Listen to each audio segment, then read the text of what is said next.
दादा भी नहीं बनाना है, कोई हमसे बड़ा दादा भी नहीं, पब्लिक से बड़ा दादा कोई नहीं, बराबर। लेकिन ये दादागिरी का नारा लगा रहे, इसकी वजह ये बता रहे हैं इसकी दादागिरी है। देखो चलो उसके दर पे आके खड़े, जब जो बाप का दर है वो सरकारी सर्वेंट है, नौकर है। लेकिन 1 घंटा हो गया, इतने लोग हमारी माँ बहने बुजुर्गों सब यहाँ आए कि दादागिरी है। देखो नमाज छोड़ के लोग आए, कुछ लोग नमाज पढ़ने गए, दादागिरी है। देखो 1 घंटे से डेपुटेशन आया तो भी नीचे उतर के नहीं आ रहा। इतना बड़ा कलेक्टर है, इलेक्शन की औलाद है ये। यानी सरकार के लोगों से, पब्लिक से ऊंचा है, पब्लिक की पगार खा के, सरकारी पगार खा के लोगों पे ध्यान नहीं है इसका। तो इससे तुम इसकी दादागिरी का अंदाज लगा सकते। विदाउट चेक कर लो, 1 घंटा को हो गया यहाँ पे कि हमारी माँ बहने धूप में, तिलतिलाती धूप में आए पैदल अपने हक मांगने के लिए।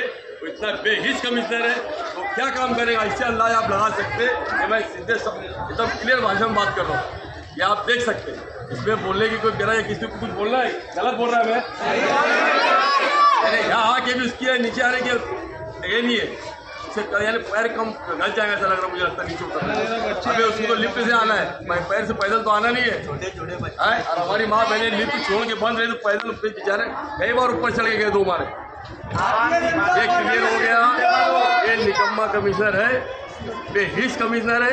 अब मैं ये तो बोलूँगा भेदभाव करके यहाँ मालेगांव महापालिका के अंदर काम कर रहा है, ये बात समझ में आती। अगर ये जगह कोई हमारे हिंदू समाज का कोई नेता अगर आता उल्टी पलटी मार के नीचे आता है, इससे बात समझ में आती है भेदभाव करने वाला कमिश्नर है। या हमको दिख क्या रहा सामने, क्योंकि 1 घंटा हो गया नहीं आया नीचे, ये 10 घंटे के 1 साल 1 महीना भी नहीं आएगा, हम यही बैठने वाले। कब तक नहीं आएगा हम भी देखते हैं।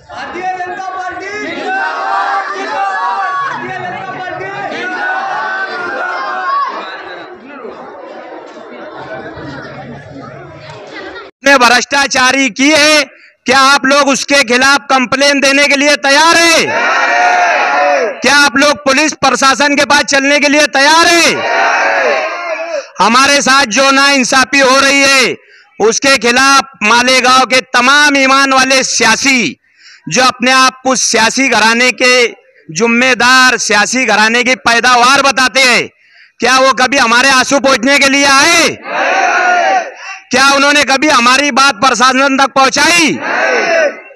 तो हमें गरीबों को एक साथ रहकर अपनी लड़ाई खुद लड़ना है। अगर कोई ये सोचता है कि 2, 4, 10 लोगों को कंप्लेन देने से हमको जेल हो जाएंगी, तो जेल हमारे लिए बनी है, हिजड़ों के लिए नहीं बनी। हम जेल में जाने के लिए तैयार है और हम भारतीय जनता पार्टी के लोग हैं। हम इन भ्रष्टाचारों की ईंट से ईंट हला देंगे, हम इनको इनकी औकात बता देंगे। आवाम हमारे साथ है। बस इतना ही कहकर मैं अपनी 2 बात खत्म करता हूं। अस्सलाम वालेकुम। मुकुंदवाड़ी है ना? हेलो हेलो हेलो, चालू है क्या?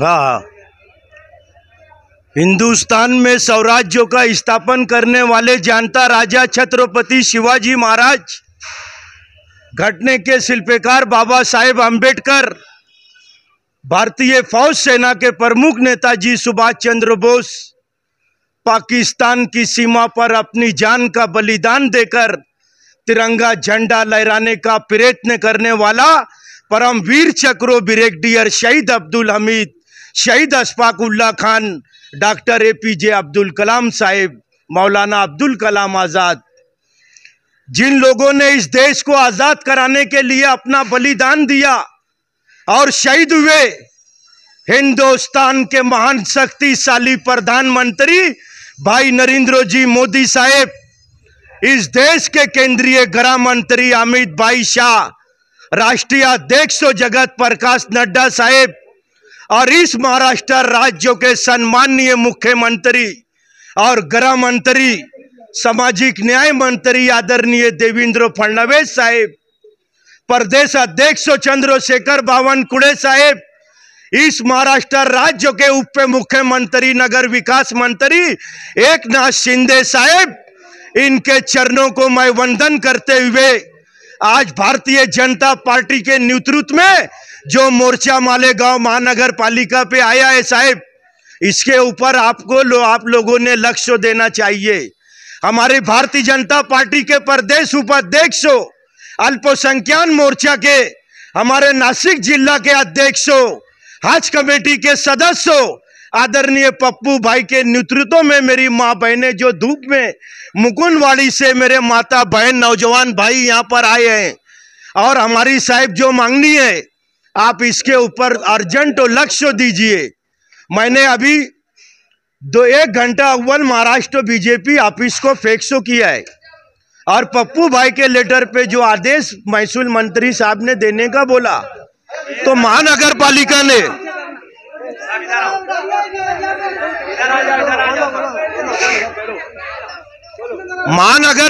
ने मेरी माता बहनों को सुविधा देना चाहिए।